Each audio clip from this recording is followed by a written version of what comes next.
برطانیہ آج بدترین اکنامک کرائسس کا شکار ہے۔ بجلی کی قیمتیں بڑھ رہی ہے، بانڈ مارکیٹ تباہ ہو رہی ہے، جس کی وجہ سے باقی اکانومی تباہ ہو چکی ہے۔ اس کے ساتھ ساتھ housing, pension funds, cars, education اور بینک سب مشکل میں پڑ چکے ہیں۔ صورتحال اتنی خوفناک ہو چکی ہے کہ IMF نے کل عام برطانیہ کی اکنامک پالیسیز پہ حملہ کیا ہے۔ UK کے پرائم منسٹر لیز ٹرس کے ریزگنیشن نے برطانیہ کو ایک بہت بڑی مالی بحران سے دوچار کیا ہے۔ برطانیہ میں معاشی تباہی خوفناک ہے جو یہاں برطانیہ میں بہت بڑی تباہی کر سکتی ہے۔ آج برطانیہ کے نیو پرائم منسٹر رشی سوناک کو اس اکنامک کرائسس کے ساتھ چھوڑ دیا گیا ہے۔ برطانیہ میں اکنامک کرائسس کے دوران ضرورت سے زیادہ رقم چھاپنے کی وجہ سے انفلیشن یعنی مہنگائی 32 سال کی بلند ترین سطح پر پہنچ چکی ہے، جس کی وجہ سے برطانیہ کے شہریوں کی قوت خرید کو نقصان پہنچ رہا ہے، اور اس کے علاوہ امریکہ کی اکانومی سست روی کا مقابلہ فیڈرل ریزرو کر رہا ہے۔ شرعی سود میں اضافے اور بانڈ کی فروخت سے معیشت کو جمود کا شکار کر کے صارفین کی قیمتوں کو کم کر رہا ہے۔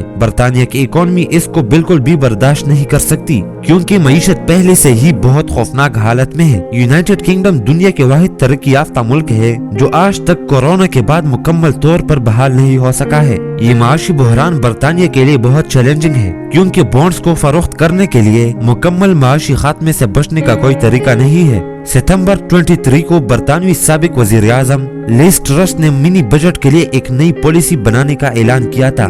یہ پالیسی برطانیہ کی بدترین پالیسیز میں سے ایک تھی جس نے حکومت کے قرضے کو برطانیہ کی GDP کے 5% سے بڑھا کر تقریباً 8% تک لے جانے کے راستے پر تھا، جس کی وجہ سے مہنگائی کا طوفان آنے والا تھا اور حکومتی قرضوں میں اضافے کا امکان تھا۔ لیکن UK کے پرائم منسٹر رشی سوناک آج ایک اکنامک ایجنسی نافذ کریں گے جس کا مقصد انفلیشن کو کنٹرول کرنا ہے۔ رشی سوناک کا خیال ہے کہ تیز رفتار اکنامک گروتھ حاصل کرنے کے لیے کم افراط زر اور سپلائی کی ڈی ریگولیشن ضروری ہے۔ یہ سب کمپنیز پر ٹیکسوں میں اضافے کے ذریعے کیا جائے گا، لیکن ان حالات میں ٹیکسوں میں اضافہ انتہائی خطرناک ہے۔ اکانومی آسانی سے کریش ہو سکتی ہے۔ برطانیہ آج تجارت ایسی کر رہا ہے جیسے ایک ابھرتا ہوا معیشت ہو، کیونکہ یونائٹڈ کنگڈم عملی طور پر ایک ملک مانا جاتا ہے جو اس وقت کافی بڑے جڑواں خسارے یعنی ٹوین ڈیفیسٹ میں ہے۔ ٹوین ڈیفیسٹ اس وقت ہوتا ہے جب کسی ملک کی کرنٹ اور فائنینشل اکاؤنٹس دونوں ہی خسارے میں ہوتے ہیں۔ کرنٹ اکاؤنٹس کسی ملک کے امپورٹ اور ایکسپورٹس کو ٹریک کرتے ہیں۔ جب کسی ملک کا کرنٹ اکاؤنٹ خسارے میں ہو تو اس کا مطلب یہ ہے کہ ملک اس سے زیادہ درآمد کرتا ہے جتنا کہ وہ برآمد کرتا تھا۔ آسان الفاظ میں پیسہ یعنی ڈالرز ملک میں آنے سے زیادہ باہر جا رہی ہے۔ یونائٹڈ کنگڈم کی کرنٹ اکاؤنٹ بیلنس میں GDP کا فیصد فی الحال -8% تک پہنچ چکا ہے، جو ایک خوفناک پرسنٹیج مانی جاتی ہے جو کہ برطانوی پاؤنڈ پہ کافی دباؤ ڈال رہی ہے۔ برطانوی پاؤنڈ اور US کا ایکسچینج 37 سال کی کم ترین سطح پر پہنچ چکا ہے۔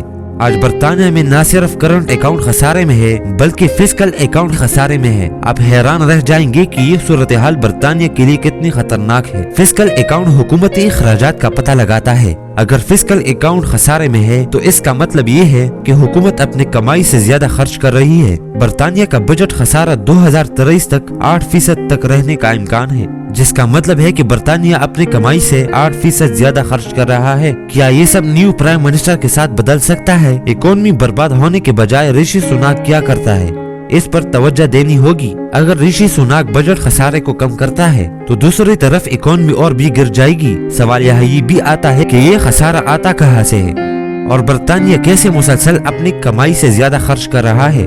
UK اتنے بڑے خسارے کو پورا کرنے کے لیے ستمبر 2022 سے امریکہ جیسی بیرونی ممالک سے قرضہ لے رہے ہیں۔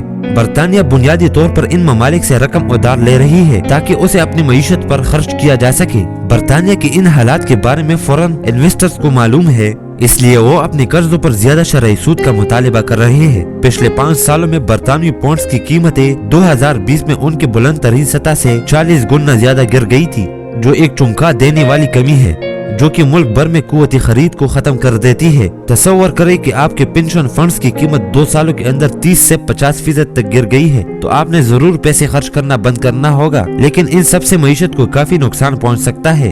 اس کے علاوہ برطانیہ کی بزنسز کو اب بہت زیادہ شرعی سود پر قرض لینا ہوتا ہے اور زیادہ شرعی سود کاروبار کو منافع میں کمی کا باعث بنتی ہے۔ اس کی وجہ سے آنے والے سالوں میں برطانوی معیشت کے لیے بہت خوفناک حالت آنے والے ہیں، لیکن ان سب کے علاوہ ایک بہت بڑی ایشو بننے والی ہے برطانیہ کو، وہ ہے انرجی۔ آپ کو تو یہ پتا ہوگا